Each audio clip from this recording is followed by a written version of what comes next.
Vamos lá, agora vocês vão me permitir que esse é o Conversa com Afetos, dia 7 de maio, e 21 horas e 1 minutos nós vamos conversar com 3 convidados hoje, 3 ou 4, porque a Olivia tá por aí, eu quero ver se ela vai poder conversar conosco, começando então pelo Rafael da Silva Marques, que é juiz do trabalho, aqui no Tribunal Regional da 4ª Região, professor da FEMARGS, escritor, e ele está fazendo um livro aí que foge um pouquinho do direito, mas eu vejo que tem relações desse período de pandemia, reflexões sobre comportamento, enfim, coisas bastante importantes para o momento que a gente está passando.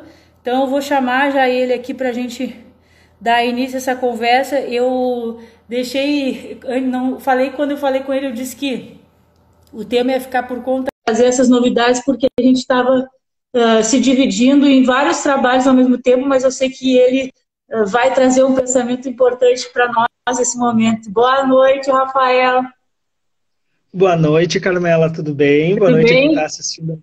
Tudo bem? Aqui em Caxias faz um pouquinho mais de frio, então a gente bota essa... Tá de casaco e eu tô de ombro de fora aqui. Tudo bem, eu vi que tu estavas falando a respeito da questão de outros livros e outras coisas que a gente faz Isso. também. O Isso pessoal são mais ficou coisas... curioso, viu? Para saber aquele caso que tu ficou emocionado. Eles ficaram curiosos para ouvir. É que aquilo ali foi uma constatação que eu estou fazendo, eu fiz a mesma constatação hoje, mas também desse caso não escrevi texto nenhum, eu só constatei. E a gente está trabalhando nisso, é um projeto antigo já, eu comecei a fazer isso em 2004 e trabalho com esses textos, com coisas que me fazem bem em alguns momentos, que né, fazem com que a gente pense, com que a gente traga um pouco do que a gente estudou, né, do que a gente leu, dos sentimentos que a gente tem que eu tenho, no caso eu falo de mim, né, sobre determinadas passagens da vida. O último que eu escrevi se chama O Gato, e ele diz respeito um pouco à questão da solidariedade, questões kantianas e coisas assim, em um texto super curto. É divertido porque ele faz pensar muito em curto espaço de tempo. Então, a ideia Uhum. nesses textos é essa. Nesses tantos anos, Carmela, eu aprendi uma coisa. Em razão da desculturalização e da desintelectualização da população, os textos longos e mais pesados, eles não têm muita aceitação. As pessoas não têm mais paciência, não têm mais tempo. Elas são exigidas muito, essa sociedade, o desempenho, tu tem que sempre estar correndo e não pode mais perder tempo. Então eu comecei a escrever coisas em textos mais curtos e mais rápidos, justamente para atingir o maior número de pessoas. Até tem colegas que a gente já discutiu a respeito, falando agora do direito, sobre escrever textos mais curtos também. Se tu vai escrever um texto mais longo, vai ser para uma revista especializada, assim, por exemplo, ou alguma encomenda, alguma coisa assim, que tem um final mais acadêmico. Não que os outros textos mais curtos não tenham, eles são mais ou menos uma espécie de degraus, de chicotes que ficam esperando para que alguém conecte alguma teoria que vá se desenvolver a partir dali. Um texto mais longo é uma coisa que é mais fechada, mais pesada. Esses a gente não tem mais trabalhado tanto, em razão da profundidade dele, que é um texto que, claro, quando alguém lê, alguém leva a sério, aprende bastante, né? Mas eu Então vi a gente... mas eu acho que essa coisa que tu tá fazendo de associar para levar uma ideia a um pensamento mais crítico, né? Fazer as pessoas refletirem a partir de associação de outros elementos, é uma coisa que facilita muito assim a popularizar e a educar mesmo, né? Porque a gente sai de um pensamento mais uma linguagem mais rebuscada, uma linguagem mais técnica para uma linguagem mais associativa, né? Agora eu não sei falar tecnicamente na literatura, né, na língua portuguesa, como a gente faz isso, mas essa meta, né, essa associação que a gente consegue fazer, eu acho que ela é muito importante por causa do que a gente quer, qual é o objetivo do que a gente quer fazer, né? Então eu acho muito importante isso. Se a gente pega, por exemplo, é bem isso aí mesmo. Se a gente pega, por exemplo, uma sociedade lá que na década de 60, se não me falha a memória, quando o Albert Camus, ou não, foi antes, acho que na década de 40 ou 50, quando ele escreveu A Peste, tinha muito reflexo do momento que a Europa havia vivido, e ele conectou muito bem essa questão da peste simbólica com a questão do nazismo. E ele tem uma passagem, né, entre várias, uma delas que é muito interessante. No final vão culpar governos, vão culpar algumas pessoas, mas não vão se dar conta de que a culpa também talvez esteja dentro de cada um. Então, eu acho que isso é importante da gente ver o que, nesse momento de pandemia, o que estamos fazendo, por que estamos fazendo, e no final, de que lado nós vamos poder nos classificar. Se daqueles que lutaram contra, ou se daqueles que fizeram de conta que lutaram contra e que acabaram trabalhando mais em proveito. Que estavam entediados em casa. De um elemento econômico que justifica algumas atitudes aí e que talvez tenham trazido um número de pessoas mortas e infectadas que não precisava existir. Então, sim, eu acho que isso é importante da gente destacar, e isso é bom fazer por textos curtos também. Esse sim, tipo de conto, de texto, eles têm essa penetração muitas vezes.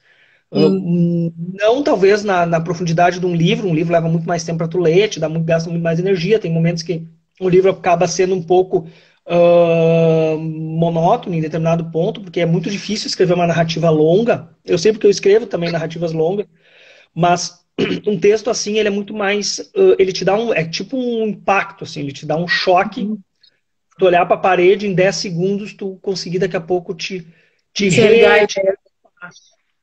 reagrupar a tua existência, a tua vida, dentro das bandeiras que tu quer seguir, independentemente de que ela seja. Eu não estou falando nem de partido, nem de nada. Rafael, eu quero dizer aqui, ó, que a gente está com o Mauro, o Luiz Mauro, Linden, a Tânia Requizigel, que está aqui, ministra lá, que está trabalhando como conselheira do CNJ, a Luísa, a Cibele, enfim, tem um monte de gente aqui acompanhando a tua fala. E eu queria saber se tu vai poder pegar o texto do gato. Tá, será o texto que do gato eu mando. O texto do gato eu te mando. Tá, daí a gente vai publicar no jornal, pessoal, para poder aproveitar. Eu queria só chamar a atenção, a gente quando conversou, Tânia, obrigado, querido. A gente quando conversou, eu anotei aqui, até botei no meu Insta, nos stories ali, preparando a conversa com Carmela, preparando a live. A gente fala muito de direito do trabalho de emergência, nós temos pessoas que estão trabalhando muito bem com esse tema hoje. Agora, eu tenho algumas perguntas que eu não consigo responder, talvez pela minha limitação técnica, intelectual, talvez pela minha limitação moral. Eu não vou excluir essa, porque a gente também não sabe, mas o que é um direito do trabalho de emergência? O que é emergência? Emergência sanitária, crise econômica, crise ética, crise moral. O que é crise? Quando a gente vai poder usar o direito do trabalho de emergência? Só quando tiver uma crise sanitária? Aí eu te pergunto, essa crise sanitária já era previsto que fosse acontecer alguma coisa como essa.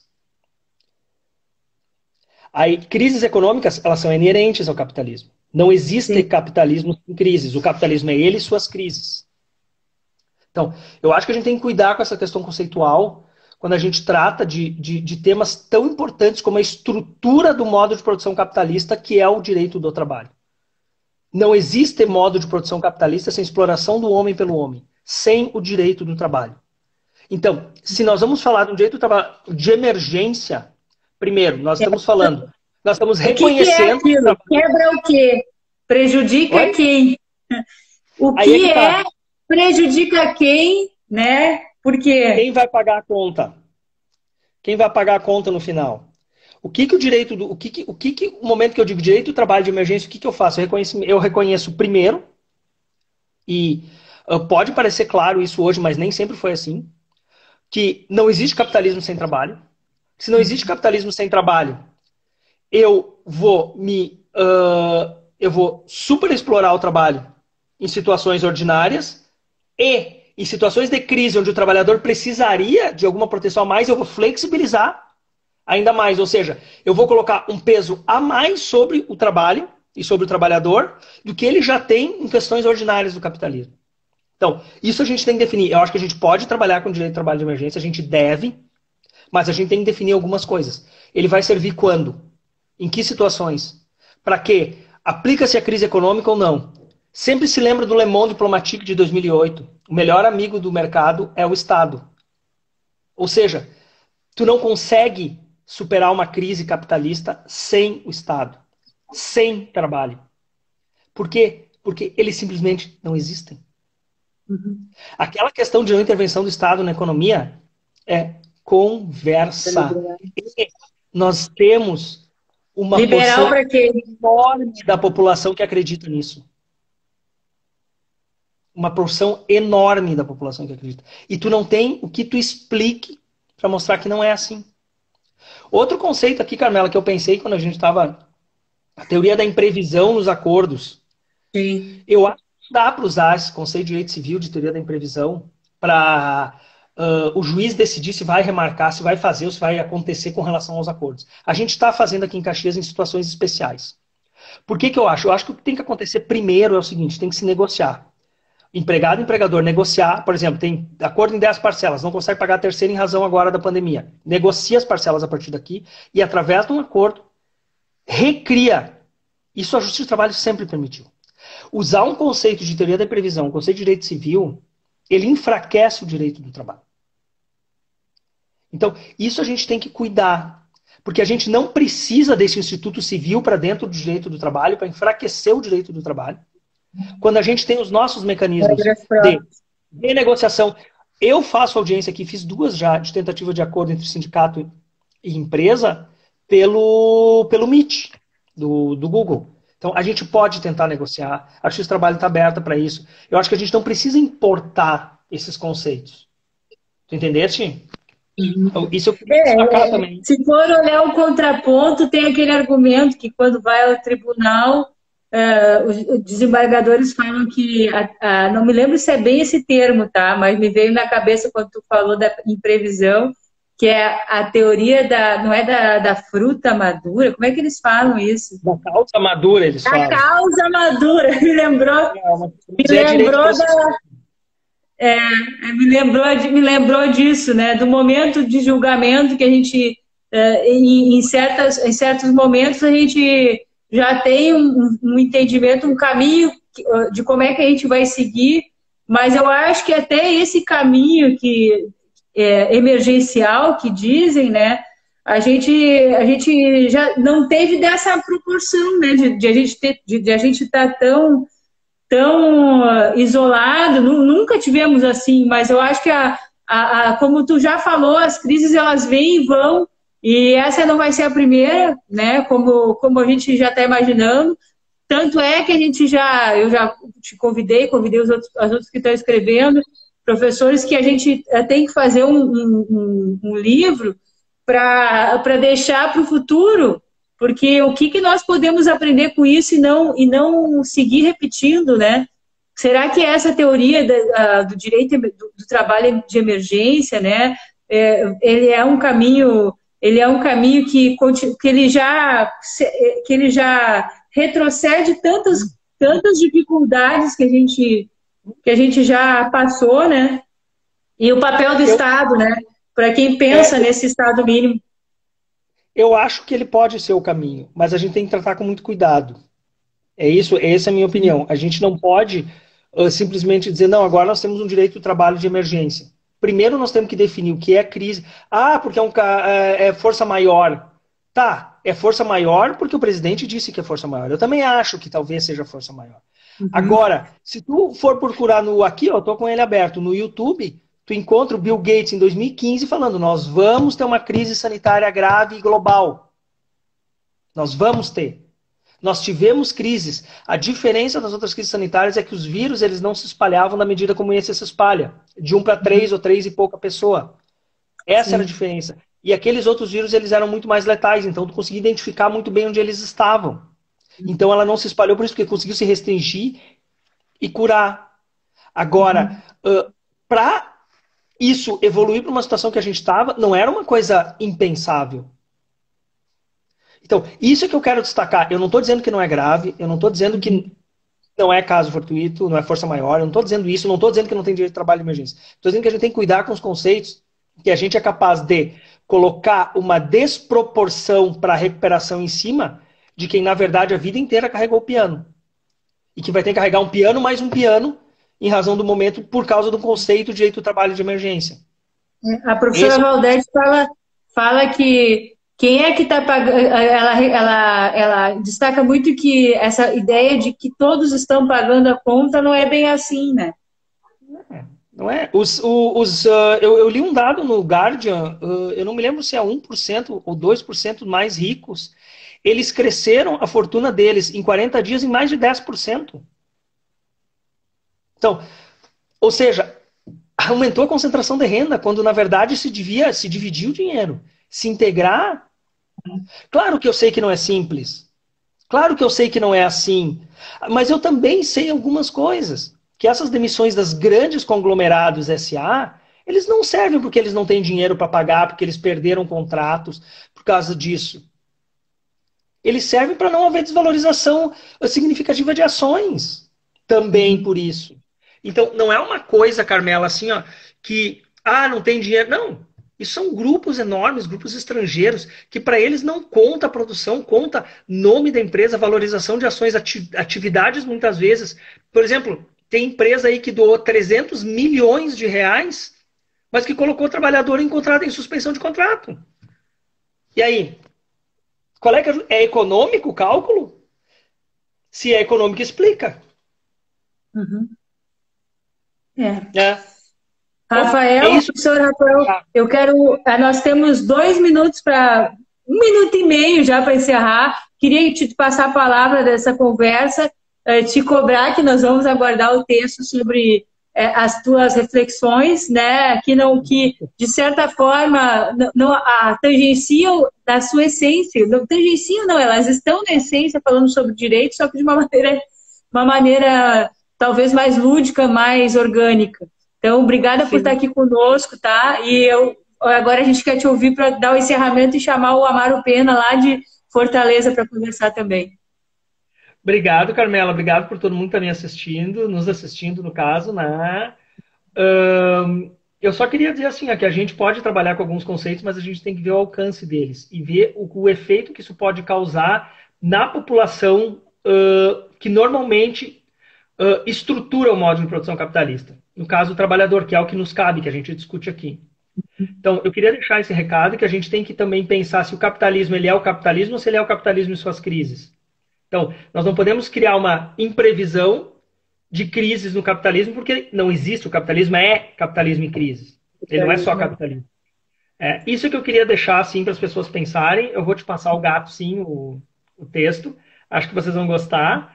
E muito obrigado pela oportunidade mais uma vez. Muito obrigado mesmo. Eu que agradeço o apoio, parceria. E depois eu vou pedir ajuda para ti, Rafael. Eu estou pedindo já para todo mundo, que eu fiz um documentário sobre a maternidade e a ministra Tânia Requesigo fala sobre os desafios, né, na área profissional.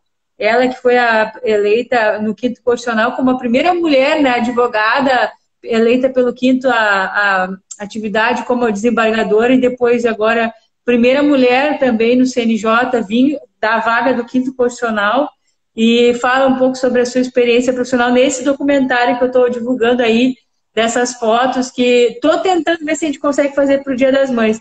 Mas eu quero te agradecer e vou pedir para depois tu me ajudar a divulgar, fazer um relato, o que tu achou. Enfim, vai ser importante para nós. Para um olhar masculino de uma visão da gestação e da maternidade, né, do seu papel, né, nesse processo. Sim.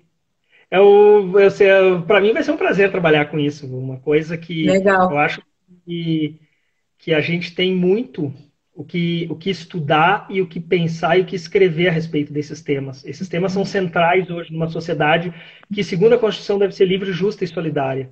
E eu acho que a solidariedade começa com o outro. Na verdade, o outro não existe. O outro é o eu refletido no espelho. Eu acho que esses conceitos de dignidade humana e de inclusão a gente nunca pode deixar de abrir mão. O outro, na verdade, não existe. Aquela frase, o inferno é o outro, talvez, mas para o Sartre. Mas para nós, juristas, para nós, pessoas ligadas aos direitos humanos E para a sociedade em geral, o outro não existe. O outro é eu refletido no espelho. Enquanto a gente não pensar assim, a gente vai trabalhar com conceitos de egoísmo, de desinclusão, de desamor. Eu acho que enquanto a gente não ressignificar a gente mesmo e o outro, né? Então vai ser um prazer para mim trabalhar nisso, Carmela. Obrigada, Rafael. Obrigada. Uma boa noite. Obrigada por estar aqui. Vou tirar o Rafael aqui da telinha agora. Vou chamar o Amaro Pena para ele falar um pouco. O Amaro é um amigo de longa data, músico, compositor cearense. E eu coloquei o desafio para ele. Tinha comentado já sobre a ideia de documentário. E eu sugeri para ele, não intimei, mas assim, sugeri, olha, vamos, quem sabe?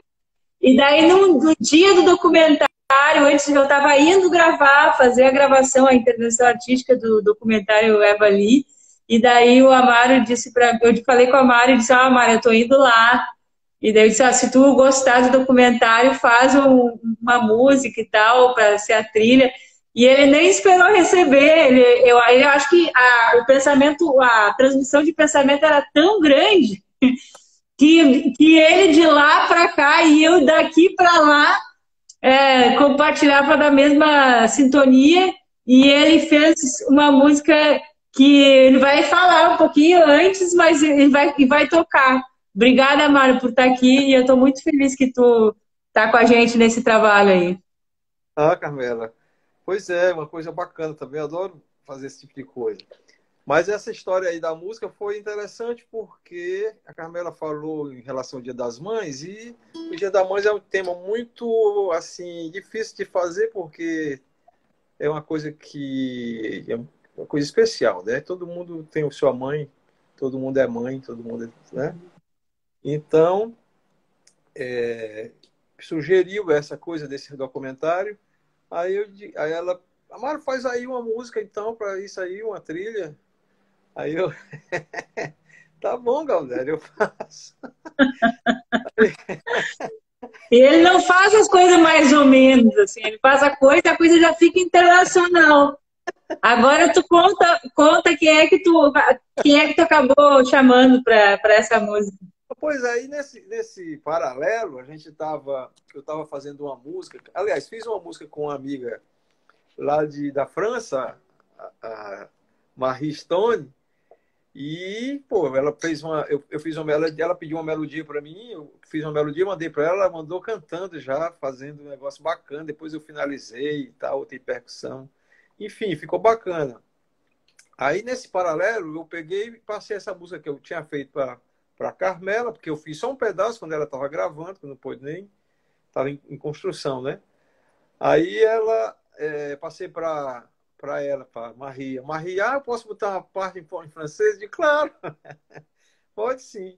Aí ela pôs a parte em francês, a música vai estar no documentário, certo? E já vai ficar do jeito que foi feito assim, artesanal mesmo, assim, em casa. Em meio à pandemia. Em meio à pandemia musical. E aí deu certo. Eu terminei, finalizei, mandei para Carmela e vamos inserir ela no documentário. Vamos inserir. Vai ficar linda. Vamos ouvir? As coisas. O documentário a gente está tentando trabalhar ele para lançar no Dia das Mães. Daí a gente todo mundo está correndo atrás, né? Profissionais liberais, músicos, editores de vídeo, né? Embora a pandemia, fotógrafo, todo mundo correndo atrás, então a gente está se empenhando para poder finalizar até o domingo, mas está bem encaminhado. Isso que é bacana, né? Essa força de trabalho assim incondicional, né? Todo mundo entrega mesmo. Faz a coisa e faz, deixa feito, né, Carmela? Mas que bom. Eu andava muito no Rio Grande, vou cantar uma música aqui, que é de uma poetisa gaúcha, é a dona Ivone Salitre, que essa letra, um amigo meu daí também, chamado Chico Sarati, me passou essa letra, porque ele disse, estou com essa música aqui, essa letra, tá complicado para mim fazer, vou passar, faz aí, ver o que você consegue fazer. Aí eu disse, tá bom, pode me dar aí. Ele passou para mim, é uma música assim, a letra é um português bem erudito. E eu fiz uma coisa assim, meio que...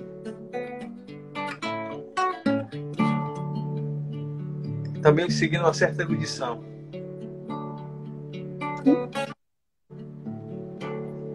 Carcomidas ao relento, olhos abertos de espanto,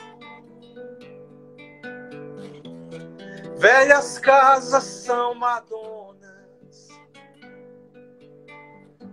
rente às ruas debruçadas, pelas frinchas vão ouvindo o matracar de tamanco, com cepas gastas nas pedras das ladeiras mal traçadas, no rastejar sinuoso das serpentes de cimento. Tradições são epitáfios gravados no esquecimento. A terra vive.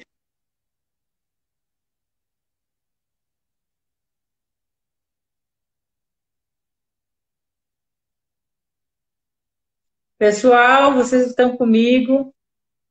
Travou um pouquinho. Vamos ver se o Amaro volta aqui. Ele está cantando uma música de uma composição de uma artista gaúcha e deu uma travada, Temerosa que lhe roubem o que restou para ela. Guarda o tamanco recato,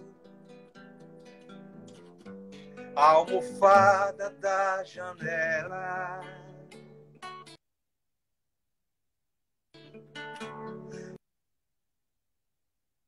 A tradição, o seu santo, na alcoz que se curva dia a dia. Peraí, vamos lá.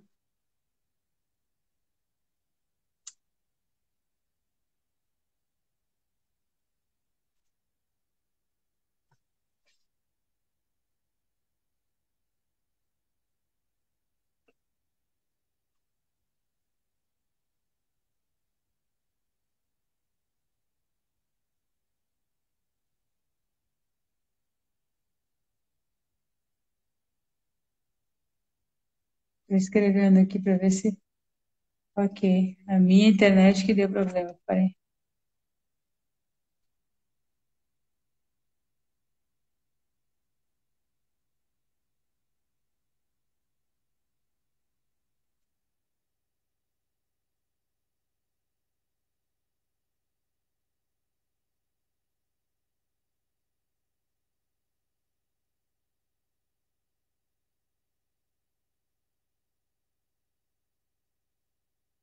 Agora eu não estou ouvindo, gente. A última parte eu não... De novo aqui, peraí. Amaro saiu. Vamos tentar de novo aqui a última parte. Eu ouvi, não sei se eu ouvi Carcomidas, o trecho que eu ouvi. Tá ouvindo? Agora eu estou, mas eu não sei se todo mundo ouviu. Ah, tá me ouvindo? Pois é. Eu ouvi até... Eu ouvi até Carcomidas. Fala Carcomidas a música, não fala? Então, eu ouvi até essa parte. Para o começo. Só isso. Viu? No tradição são epitáfios guardados esquecimento.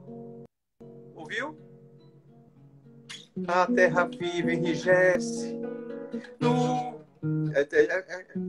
A terra viva enrijece no mal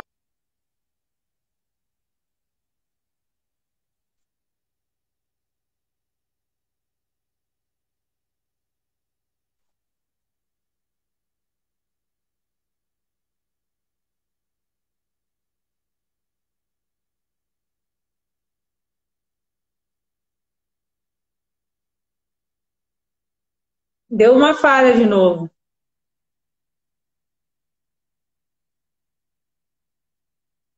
Pessoal, vocês estão ouvindo? Acho que não estão me ouvindo, peraí.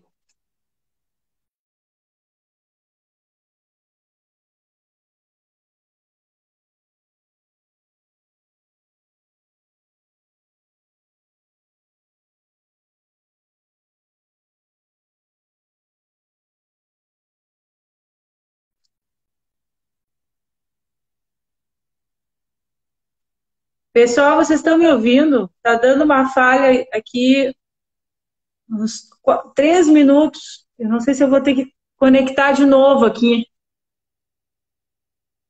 Peraí, vamos aqui. Eu vou encerrar esse vídeo e vou abrir um outro.